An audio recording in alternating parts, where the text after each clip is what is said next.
বিরতির পর স্বাগত। প্রাকৃতিক বিপর্যয় মোকাবেলা করতে মক ড্রিলের আয়োজন করা হচ্ছে রাজ্যব্যাপী। ঠিক তেমনি পশ্চিম জেলার উদ্যোগে ও পুরাতন বিমানবন্দরে বৃহস্পতিবার মক ড্রিল মহড়া প্রদর্শিত হয়। এতে উপস্থিত ছিলেন অর্থ দফতরের সচিব ব্রিজেশ পান্ডে এবং পশ্চিম ত্রিপুরা জেলা শাসক ডক্টর বিশাল কুমার। এই অনুষ্ঠানকে কেন্দ্র করে কি বলছেন অর্থ দফতরের সচিব ব্রিজেশ পান্ডে, শোনাচ্ছি।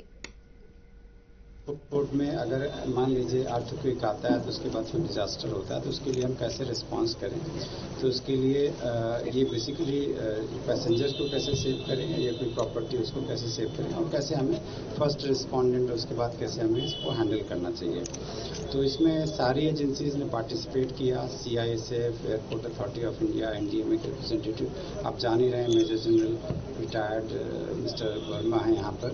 साथ में हमारे स्टेट एडमिनिस्ट्रेशन से जो हमारी स्टेट डिजास्टर रिस्पांस फोर्स है, नेशनल डिजास्टर रिस्पांस फोर्स है, फायर सर्विस है, फॉरेस्ट डिपार्टमेंट है, आपदा मित्र हैं, जितनी भी एजेंसीज मतलब जो भी डिजास्टर में ज़रूरत होती है वो सारी एजेंसीज ने यहाँ पार्टिसिपेट किया।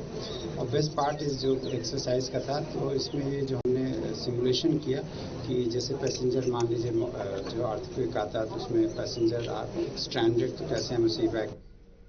আপনারা শুনলেন বক্তব্য। প্রাকৃতিক দুর্যোগ মোকাবেলা করতে সচেতনতা বাড়াতে এই মক ড্রিলের আয়োজন বলে জানাচ্ছেন তিনি। অর্থ দপ্তরের সচিব ব্রিজেশ পান্ডে এবং পশ্চিম ত্রিপুরা জেলা শাসক ডক্টর বিশাল কুমারের নেতৃত্বেই হয় এই প্রদর্শনী। নিয়ে নিচ্ছে ছোট্ট একটি বিজ্ঞাপন বিরতি, সঙ্গে থাকুন।